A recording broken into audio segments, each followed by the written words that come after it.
વિદ્યાર્થી મિત્રો, તમારે સમાજની તૈયારી કેવી ચાલી રહી છે? ચાલો ફટાફટ કોમેન્ટ કરીને જણાવો કે તમારે સમાજની તૈયારી કેવી જોરશોરથી ચાલી રહી છે, ક્યાં તમને ખૂટે છે, હજી ક્યાં આઈએમપી જોઈએ છે? ચાલો ફટાફટ કોમેન્ટ કરીને જણાવો. હવે આપણે વિભાગ સી નું આઈએમપી અત્યારે આપું છું. તો વિભાગ સી માં તમારે કોઈ પણ 6 પ્રશ્ન લખવાના થશે. તો હવે પરીક્ષા ટાણે આખું વર્ષ મહેનત થોડી ઘણું વાંચ્યું છે મેડમ, પાઠમાં ધ્યાન દીધું છે, બાકી પાકું કશું કર્યું નથી. તો એવા વિદ્યાર્થીઓ માટે ખાસ કે હવે ક્યાં ચેપ્ટર કરો, ઓછા ચેપ્ટરે વધુ માર્ક કેમ મળે? તો કે તમને જો ચેપ્ટરના નંબર ક્વેશ્ચન નંબર અને ચેપ્ટર નંબર આડાવડા થઈ ગયા છે, સોરી એના માટે કે આ ક્વેશ્ચન નંબર છે ને આ ચેપ્ટર નંબર છે. તો ક્વેશ્ચન તમને 38 થી 46 પૂછાશે. કેટલા પ્રશ્ન? 38 થી 46 સુધીના પ્રશ્ન વિભાગ સી ના હશે તમારા. તો હવે એમાં તો 38 ને 39 છે એ ત્રીજા ચેપ્ટરના જશે. બે પ્રશ્ન ત્રીજા ચેપ્ટરમાંથી જ પૂછાશે તમને.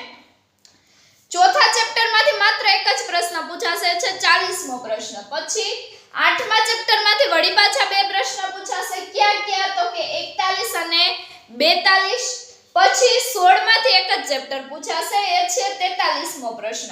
પાછું 18 માંથી બે પ્રશ્ન પૂછાશે. ક્યાં? તો કે 44 ને 45મો પ્રશ્ન હશે, 18મા પાઠનો પ્રશ્ન હશે.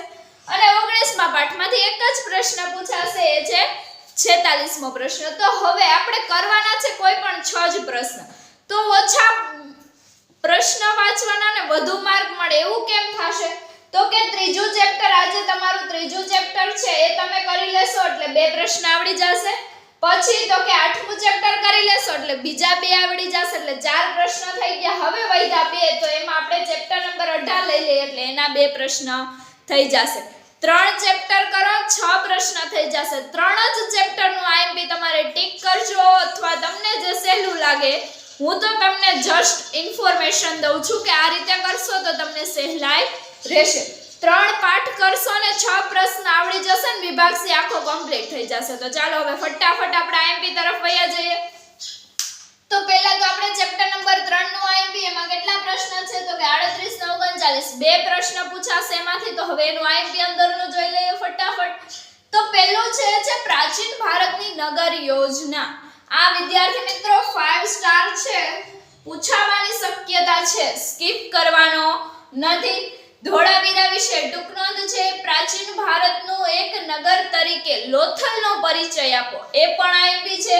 પછી ચોથા નંબરનું છે મોઢેરાનું સૂર્ય મંદિર. 5મા નંબરનું છે પ્રાચીન ભારતનું એક નગર તરીકે હડપ્પાનો પરિચય આપો. અને 6થા નંબરનો અને છેલ્લો પ્રશ્ન છે દેલવાડાના જૈન મંદિરો વિશે માહિતી આપો. વિદ્યાર્થી મિત્રો 6 પ્રશ્ન કરશો, એમાંથી બે પ્રશ્ન હશે ને હશે જ.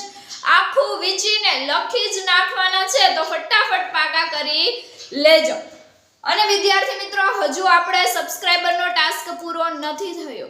વાય? તમને ભાઈ આઈએમપી બધું મળી જાય છે. એક વિષયનું આઈએમપી આખું તમારું પેપર ધ બેસ્ટ ગયું, ગણિતનું પેપર, સમાજનું આઈએમપી લ્યો છો. તો વિદ્યાર્થી મિત્રો હવે તો ટાસ્ક પૂરો કરો ફટાફટ. ચાલો 500 સબસ્ક્રાઇબરનો ટાસ્ક છે, ફટાફટ પૂરો કરી દો. હવે ચેપ્ટર નંબર 4, એમાંથી માત્ર એક જ પ્રશ્ન પૂછાશે, છે 40મો નંબરનો પ્રશ્ન. એ તમારો ચેપ્ટર નંબર 4 માંથી હશે. તો હવે એમાં માટેના તમને આઈએમપી પ્રશ્ન છે પ્રાચીન ભારતીય સાહિત્ય તરીકે વૈદિક સાહિત્યનો પરિચય આપો. બીજો પ્રશ્ન છે કા નાલંદા વિદ્યાપીઠ પૂછાશે, કા તક્ષશિલા વિદ્યાપીઠ પૂછાશે, અને કા વલ્લભી વિદ્યાપીઠ પૂછાશે. 10 સ્ટાર છે વિદ્યાર્થી મિત્રો. 3 માંથી એક હશે ને હશે જ પેપરમાં. આવતીકાલે તમને હામું ચોખ્ખું હાઇલાઇટ થવાનો છે આ પ્રશ્ન, એટલે સ્કીપ કરીને જશો નહીં. ત્રીજો પ્રશ્ન છે ગુપ્ત યુગને સંસ્કૃત સાહિત્યનો સુવર્ણ યુગ કહેવામાં આવે છે. અહીં આપણા ચોથા પાઠનું આઈએમપી પૂરું થયું. હવે ચેપ્ટર નંબર 8, એમાંથી બે પ્રશ્ન પૂછાવાના છે તમને. ક્યાં પ્રશ્ન પૂછાશે? તો કે 41 ને 42મો પ્રશ્ન. તો એની અંદરનો આઈએમપી જોઈ લઈએ ફટાફટ. તો પહેલો પ્રશ્ન છે સંસાધનના પ્રકાર જણાવો. પૂછાવાની શક્યતા છે 5 સ્ટાર છે, કરી લેજો. કાપની જમીન અથવા કાળી જમીન. વિદ્યાર્થી મિત્રો આ દેખાવાના છે જ તમને. કાપની જમીન પૂછી હશે તો તક્ષશિલા ને પૂછે, તક્ષશિલા વિદ્યાપીઠો પૂછી હશે. તો જમીનો પૂછશે નહીં, બેમાંથી એક તો હશે જ. પછી ત્રીજા નંબરનો પ્રશ્ન છે જમીન ધોવાણ અટકાવવાના ઉપાયો જણાવો અને ભૂમિ સંરક્ષણના ઉપાયો જણાવો. આ બંને વિદ્યાર્થી મિત્રો 10 સ્ટાર છે. બેમાંથી એક તમને આવતીકાલે પેપરમાં હશે ને હશે જ. 100% ગેરંટી છે, તો કરી લેજો. અથવા તમને વ્યાખ્યા પૂછવામાં આવશે કે એકલ સંસાધન એટલે શું, વ્યક્તિગત સંસાધન એટલે શું, અથવા વૈશ્વિક સંસાધન એટલે શું. અહીંયા આપણા 3 પાઠના આઈએમપી પૂરા થયા છે વિદ્યાર્થી મિત્રો. હજુ આપણો ટાસ્ક પૂરો નથી થયો. કેમ ભાઈ, તમારા તરફથી ઢીલ છે. અહીંથી હું તમને બધું આઈએમપી આપી દઉં છું. તમારે જે જોઈએ છે હું આપી દઉં છું, તો મારે જે જોઈએ છે તો તમારે આપવું જ પડશે. ચાલો ફટાફટ પહેલા 500 સબસ્ક્રાઇબરનો ટાસ્ક પૂરો કરો અને આનો સ્ક્રીનશોટ પાડી લો અને તમારા પ્રશ્ન ટિક કરી લો. આપણે વિભાગ સી નું ચેપ્ટર નંબર 16 એમાંથી તમને એક જ પ્રશ્ન પૂછવાનો છે, એ છે પ્રશ્ન નંબર 43. તો એના આઈએમપી જોઈ લઈએ. એમાં છે કે ઉદારીકરણના લાભો અને ઉદારીકરણના ગેરલાભો, એ જ રીતે ખાનગીકરણના લાભો અને ખાનગીકરણના ગેરલાભો.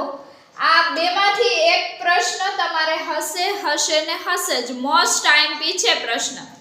પછી ત્રીજા નંબરનું છે ટકાઉ વિકાસ ની ટૂંકનોંધ લખવાની છે, એના વિશે સમજાવવાનું છે તમારે. ચોથા નંબરનું છે પર્યાવરણીય સુરક્ષા માટેના પગલાં જણાવો. પર્યાવરણની સુરક્ષા માટેના કયા પગલાં છે તે તમારે જણાવવાના છે.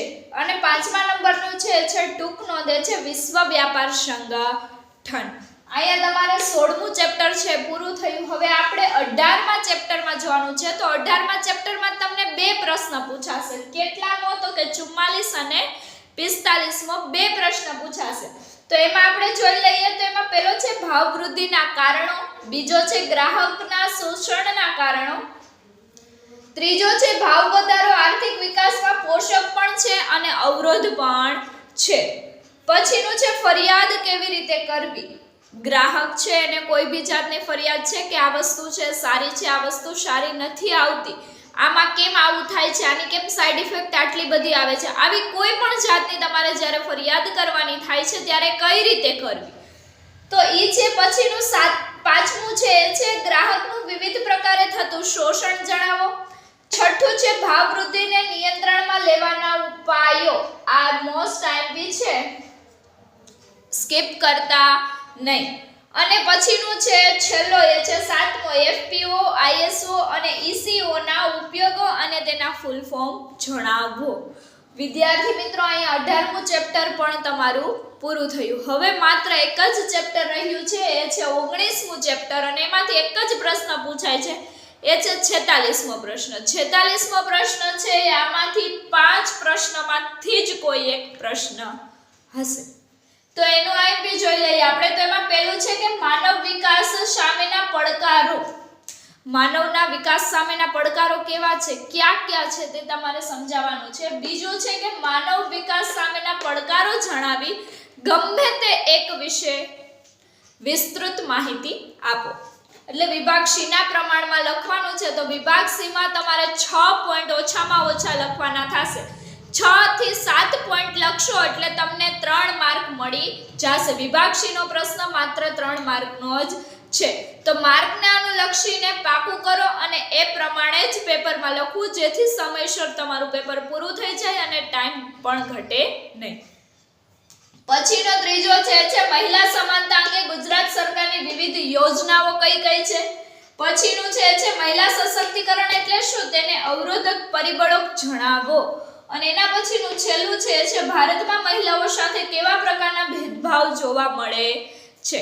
અહીંયા તમારું આ 19મું ચેપ્ટરનું પણ આઈએમપી પૂરું થયું અને સાથે સાથે વિભાગ સી નું આખું આઈએમપી પૂરું થયું. વિદ્યાર્થી મિત્રો આ વિડીયોમાં હજુ તમે જોયું ન હોય તો આગળ જઈને જોઈ લેજો. હજી રાઉન્ડ પાછો મારી લેજો કે કાંઈ આઈએમપી માં તમે ટીક કરવાનું બાકી નથી રહી ગયું. ને વિભાગ સી માં આટલા પ્રશ્ન વિદ્યાર્થી મિત્રો કરી લેજો. આ રામથી તમને વિભાગ સી આવડી જશે. આની બહારનો એક પણ પ્રશ્ન પૂછાશે નહીં. તો આમાંથી કાંઈ પણ સ્કીપ ના કરતા. વિભાગ ડી નું અને બી નું પણ આઈએમપી આવી ગયું છે, મારી પ્લેલિસ્ટમાં છે અને સાથે સાથે ડિસ્ક્રિપ્શન બોક્સમાં પણ તમને લિંક આપી છે, તો જોઈ લેજો. ભૂલતા નહીં અને પેપર ધ બેસ્ટ ભરો અને તૈયારી પણ અત્યારથી લાગી જાઓ. ધ બેસ્ટ તૈયારી કરો જેથી તમારું આવતીકાલનું પેપર પણ સુપર્બ જાય. Best of luck.